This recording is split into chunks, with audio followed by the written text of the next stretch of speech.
ಕರ್ನಾಟಕ ಸರ್ಕಾರದಲ್ಲಿ ಇವತ್ತು ಕರ್ನಾಟಕ ರಾಜ್ಯದ ಜನತೆ ಇವತ್ತು ಎಲ್ಲರೂ ಆ ಕಣ್ಣಿನಿಂದ ನೋಡಾಕತ್ತಾರ ಸತೀಶ್ ಜಾರಕಿಹೊಳಿ ಮೇಲೆ. ಯಾಕೆ ಗೊತ್ತೈತೇನ್ರಿ? ಸತೀಶ್ ಜಾರಕಿಹೊಳಿ ಈಗ ದೊಡ್ಡ ಕೇಂದ್ರ ಬಿಂದು ಕರ್ನಾಟಕ ರಾಜ್ಯದ್ದು. ಯಾಕಂದ್ರೆ ಚಿಕ್ಕೋಡಿಯಲ್ಲಿ ತಮ್ಮ ಮಗಳ ಆರಿಸಿ ಬಂದರೂ ಸಹಿತ ಇನ್ನೂ ಆತ್ಮಾವಲೋಕನ ನಡೆಸ್ಯಾರ. 92,000 ಮತಗಳ ಮಾತ್ರ ಬಂದಾವ. 4 ಲಕ್ಷ ಮತಗಳು ಬರಬೇಕಾಗಿತ್ತು. ಹಾಗಾದ್ರೆ ಪ್ರಮುಖ ಜಾತಿಗಳ ಮತಗಳು ಎಲ್ಲಿ ಹೋದವು? 6 ಲಕ್ಷ ಲಿಂಗಾಯತರು ಎಲ್ಲಿ ಹೋದರು? 3 ಲಕ್ಷ ಕುರುಬರು ಎಲ್ಲಿ ಹೋದರು? 1.5 ಲಕ್ಷ ಅಲ್ಪಸಂಖ್ಯಾತರು ಎಲ್ಲಿ ಹೋದರು? ಮರಾಠ ಮತ್ತು SC/ST ಸಮುದಾಯದ ಬೃಹತ್ ಪ್ರಮಾಣದ ಮತಗಳು ಎಲ್ಲಿ ಹೋದವು? ಎಲ್ಲವೂ ಸರಿಯಾಗಿ ನನ್ನ ಜೊತೆ ಆಗುತ್ತಿದ್ದು ಅಂದ್ರೆ 3-4 ಲಕ್ಷ ಮತಗಳಿಂದ ನಾನು ಆರಿಸಿ ಬರ್ತಿದ್ನಿ. ಆದರೆ ಅಲ್ಲಿ ಕೈ ಹಿಡಿದಿದ್ದು ಅಹಿಂದ ಮತಗಳು ಮಾತ್ರ. ಸತೀಶ್ ಜಾರಕಿಹೊಳಿ ಅವರೇ, ಅಹಿಂದ ಮತಗಳು ಸಹಿತ ನಿಮಗೆ ಯಾವಾಗಲೂ ಮೋಸ ಮಾಡಿಲ್ಲ. ಅವು ಕಟ್ಟಿಟ್ಟ ಬುತ್ತಿ ನಿಮ್ಮ ಕೈ ಹಿಡ್ದಾವ, ನಿಮ್ಮ ಸಿದ್ಧಾಂತಕ್ಕೆ ಬೆಲೆ ಕೊಟ್ಟಾವ. ನೀವು ಮಾಡುತ್ತಿರುವ ಚಟುವಟಿಕೆ, ನೀವು ಮಾಡುತ್ತಿರುವ ಸಮಾಜ ಸೇವೆ, ನೀವು ಮಾಡುತ್ತಿರುವ ಆಡಳಿತಕ್ಕೆ, ನೀವು ಮಾಡುತ್ತಿರುವ ಕಾರ್ಯ ರಾಜಕಾರಣಕ್ಕೆ ನಿಮಗೆ ಬೆಂಬಲ ಕೊಟ್ಟಾರ. ಇವತ್ತು 92,000 ಮತಗಳ ಅಂತರದಿಂದ ಮಗಳು ಪ್ರಿಯಾಂಕಾ ಆರಿಸಿ ಬಂದರೂ ಸಹಿತ ನೀವು ಇನ್ನೂ ಟೆನ್ಷನ್ನಾಗದಿರಿ. ಅದು ಟೆನ್ಷನ್ ಆಗುವುದು ಸಹಜ. ಯಾಕೆಂದರೆ ಪ್ರಮುಖ ಕ್ಷೇತ್ರವಾದ ಅಥಣಿಯಲ್ಲಿ 70,000ದಲ್ಲಿ 30,000 ಲೀಡ್ ಆಗಬೇಕಾಗಿತ್ತು. ಇದು ನಿಜಾಂಶ. ಎಲ್ಲಿ ಹೋದವು ಮತಗಳು? ಹಂಗಾದ್ರೆ ಪ್ರಿಯಾಂಕಾ ಜಾರಕಿಹೊಳಿಯನ್ನ ಸೋಲ್ಸೋ ಸಲುವಾಗಿ ರಣತಂತ್ರಗಳನ್ನು ಹೆಣೆದಿದ್ರು ಅನ್ನೋದು ಮೊದಲ ಗೊತ್ತಿತ್ತು ಈ ಸತೀಶ್ ಜಾರಕಿಹೊಳಿಗೆ. ಸತೀಶ್ ಜಾರಕಿಹೊಳಿ ರಾಜಕಾರಣದಲ್ಲಿ ಜಾಣ ಅಂದರೂ ಬಲು ಜಾಣ.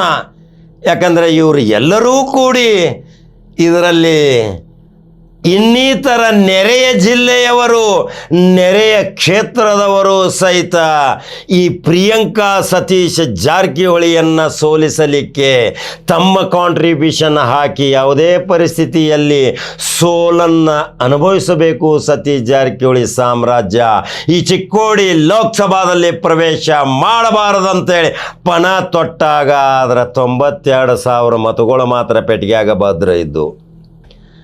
ಇದು ಬಹಳ ವಿಚಾರ ಮಾಡುವಂಥ ಸಂಗತಿ. ಇವತ್ತು ಎಲ್ಲ ಶಾಸಕರು ಕೈ ಕೊಟ್ಟರು ಸಹಿತ ತನ್ನದೇ ಆದಂಥ ರಣತಂತ್ರಗಳನ್ನು ಹೆಣೆದು ಇವತ್ತು ಪ್ರಿಯಾಂಕಾ ಜಾರಕಿಹೊಳಿನ ಸಂಸದಕ್ಕೆ ಕಳಿಸಿದಂಥ ಚಾಣಾಕ್ಷ ರಾಜಕಾರಣಿ ಸತೀಶ್ ಜಾರಕಿಹೊಳಿ. ಆದರೆ ಸತೀಶ್ ಜಾರಕಿಹೊಳಿ ಗುರಿ ಇತ್ತು 3 ಲಕ್ಷ.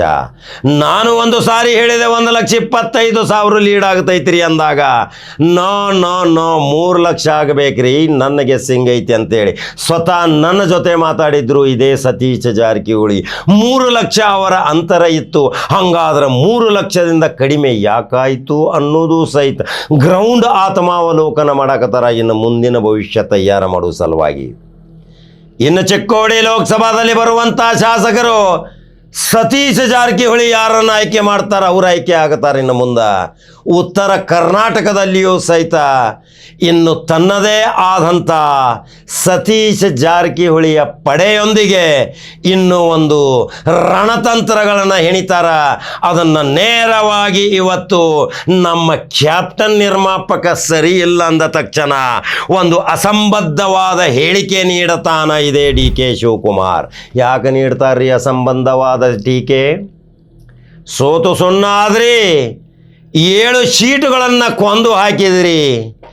ಇನ್ನೂ 20-25 ಬರ್ತಿದ್ದು ಅಂದ್ರೆ ಇದೇ ರಾಹುಲ್ ಗಾಂಧಿ ಪ್ರಧಾನಮಂತ್ರಿ ಆಗುತ್ತಿದ್ದು, ಪ್ರಿಯಾಂಕಾ ಪ್ರಧಾನಮಂತ್ರಿ ಆಗುತ್ತಿದ್ಲು, ಭಾರತ ದೇಶಕ್ಕೆ ಒಬ್ಬ ದಲಿತ ನಾಯಕ ಪ್ರಧಾನಮಂತ್ರಿ ಆಗುತ್ತಿದ್ದರು. ಮಲ್ಲಿಕಾರ್ಜುನ ಖರ್ಗೆಯ ಹಣೆಬರದಲ್ಲಿ ಬರೆದಿತ್ತು, ಗೊತ್ತಾಗಲಿಲ್ಲ. ಅದು ಆಗಬಾರ್ದಂಗೆ ರಣತಂತ್ರ ಹೆಣದು ಇಲ್ಲಿ 7 ಸೋಲಿಸಿದ್ರೇನ್ರಿ KPCC ಅಧ್ಯಕ್ಷರು. ಈಗ ಎಲ್ಲರ ಕಣ್ಣ KPCC ಅಧ್ಯಕ್ಷರ ಮೇಲ್ರಿ. ಯಾಕಂದರೆ KPCC ಅಧ್ಯಕ್ಷರು ಎಲ್ಲಿ ಟಿಕೆಟ್ ಕೊಟ್ಟಿದ್ರು ಅಲ್ಲಿ ಸೋತು ಹೋದು. ಇದೇ ಕರ್ನಾಟಕ ರಾಜ್ಯದ 70 ಶಾಸಕರ ಒಂದು ತಂಡ ರಚನೆ ಮಾಡಿದಂಥ ಸತೀಶ್ ಜಾರಕಿಹೊಳಿಗೆ ಒಂದು ಅಸಂಬದ್ಧವಾದ ಒಂದು ವರ್ಡನ್ನು ಮಾತಾಡ್ತಾರೆ. ಅದು ಸಹಿತ ಇವತ್ತು ಯಾರಿಗೆ ಸಹನ ಆಗುವುದಿಲ್ಲ. ರಾಜ್ಯಾದ್ಯಂತ ಇನ್ನು ಜನ ಟ್ರೋಲ್ ಮಾಡಿದ್ರೆ ಇವರ ಅಭಿಮಾನಿಗಳೇ ಥೈ ಕುಣಿತಾರ. ಯಾಕಂದ್ರೆ ಅಪಾರ ಪಡೆಯೊಂದಿಗೆ ತಾಕತ್ತೈತಿ ಈ ಸಾಮ್ರಾಜ್ಯಕ್ಕೊಂದು ಹೆಸರೈತಿ. ಈಗಾಗಲೇ ಅನೇಕ ಮಂತ್ರಿಗಳು ಸಹಿತ ಭೇಟಿ ಆಗಾಕತ್ತಾರ. ಇನ್ನು ಎಷ್ಟೋ ಮಂತ್ರಿಗಳ ತಲೆದಂಡ ಆಗುವುದು, ಇನ್ನು DCMದು ಸಹಿತ ತಲೆದಂಡ ಆಗಬೇಕು. ಅನೇಕ ಜನರ ಕೂಗೈತಿ, ಅನೇಕ ಶಾಸಕರ ಕೂಗೈತಿ. ಯಾವ ಶಾಸಕ ಅಲ್ಲಿ ಲೀಡ್ ಕೊಟ್ಟಿಲ್ಲ ಆ ಶಾಸಕನ ಮೇಲೆ ಕ್ರಮ ತೆಗೆದುಕೊಳ್ಳುವ ಸಲುವಾಗಿ ಇದೇ ಪಕ್ಷಕ್ಕಾಗಿ ದುಡಿಯಲ್ಲದೆ ಪಕ್ಷದ ಹೆಸರು ಹೇಳಿ ಅಧಿಕಾರಕ್ಕೆ ಬಂದವರಿಗೂ ಸಹಿತ ಚಾಟಿ ಏಟ ಬೀಸಬೇಕಂತೇಳಿ ರಾಹುಲ್ ಹೇಳಿದ ಮಾತನ್ನು ಇವತ್ತು ಸತೀಶ್ ಜಾರಕಿಹೊಳಿ ಎತ್ತಿ ಹಿಡಿದದ್ದನ್ನು ಇವತ್ತು ರಾಜ್ಯ ನೋಡಾಕತೈತಿ, ಬೆರಗುಗೊಳಿಸಾಕತೈತಿ. ಮತ್ತೊಂದು ಗುಪ್ತ ವರದಿ ಹೇಳ್ತಾನ್ರಿ, ಯಾವುದೇ ರಾಜ್ಯ ಅಲ್ಲ ಯಾವುದೇ ದೇಶದಲ್ಲಿ ಹೇಳಲಾರ್ದಂಥ ಗುಪ್ತ ವರದಿ ಹೇಳ್ತೀನಿ. ಆ ಗುಪ್ತ ವರದಿಯನ್ನು 4 ದಿವಸನ್ಯಾಗ ಭುಗಿಲದ್ದ ಅಸಮಾಧಾನದೊಂದಿಗೆ 70-80 ಶಾಸಕರು ಒಂದು ಕಡೆ ಕೂತು ಭೋಜನಕೂಟ ಏರ್ಪಾಡು ಮಾಡ್ತಾರ. ಆ ಭೋಜನಕೂಟದ ನೇತೃತ್ವ ಯಾರು ವಹಿಸ್ತಾರ, ಆ ಭೋಜನಕೂಟದಲ್ಲಿ ಏನು ತೀರ್ಮಾನ ಆಗತಾವ, ಇನ್ನು ಆ ಭೋಜನಕೂಟದಲ್ಲಿ ಮುಖ್ಯಮಂತ್ರಿ ಬದಲಾವಣೆ ಆಗತೈತಿ. ರಾಜ್ಯದ ಮಂತ್ರಿಮಂಡಲವು ಸಹಿತ ತಲೆದಂಡ ಆಗಿ ಇನ್ನು ನೂತನವಾದ ಒಂದು ಫ್ರೆಶ್ ಅಂದ್ರೆ ಗೊತ್ತೈತಿರಲ್ಲ, ತಾಜಾತನಕ್ಕೆ ಮತ್ತೊಂದು ಹೆಸರು ಸತೀಶ್ ಜಾರಕಿಹೊಳಿ. ಇನ್ನು ರಣತಂತ್ರ ಹೆಣ್ಯಾಕತಾರ. ಇನ್ನು ಆ ರಣತಂತ್ರ ಭುಗಿಲಿ ಎದ್ದು ಬಂದ ತಕ್ಷಣ ಇನ್ನು ರಾಜ್ಯದಲ್ಲಿ ರಾಜಕಾರಣದ ಅಸಮಾಧಾನದ ಹೊಗೆ.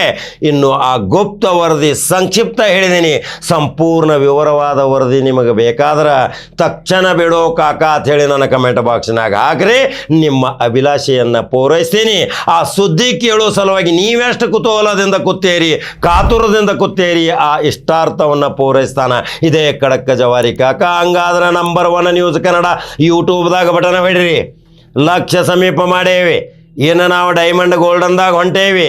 ಇನ್ನು ನಮಗೆ ಒಂದು ಪಾರಿತೋಷಕ ಕೊಡ್ತಾರ, ಅದಕ್ಕೆ ನಿಮ್ಮ ಆಶೀರ್ವಾದ ಶಕ್ತಿ. ಲೈಕ್ ಮಾಡಿರಿ, ಶೇರ್ ಮಾಡಿರಿ, ಯೂಟ್ಯೂಬ್ದಾಗ ಬಟನ್ ಹೊಡ್ರಿ, ಫೇಸ್ಬುಕ್ ಫಾಲೋ ಮಾಡ್ಕೊತ ಹೋಗ್ರಿ. ಈ ಚಾನಲ್ ಸತ್ಯವಾದ ಚಾನಲ್. ಇವತ್ತು ದೇಶಾದ್ಯಂತ ನಿಮಗೆ ಎಲ್ಲರಿಗೂ ಗೊತ್ತಾಗಿರಬೇಕು, ಎಂತೆಂಥ ದೊಡ್ಡ ದೊಡ್ಡ ಚಾನಲ್ದವರು ಸಹಿತ ಏನೇನೋ ಹೇಳಿದ್ದು ಎಲ್ಲ ಸಮೀಕ್ಷೆ ಸುಳ್ಳಾಯಿತು. ನಂಬರ್ 1 ಯಾವಾಗಲೂ ನಂಬರ್ 1. ಹಾಗಾದ್ರೆ ಖಡಕ್ ಜವಾರಿ ಕಾಕನ ಪ್ರೀತಿಯಿಂದ ಮತ್ತಷ್ಟು ಪ್ರಾರ್ಥನೆ ಮಾಡ್ತೀರಿ. ಮತ್ತೊಂದು ಸುದ್ದಿಯೊಂಗೆ ಬರ್ತೀನಿ. ನಮಸ್ಕಾರ.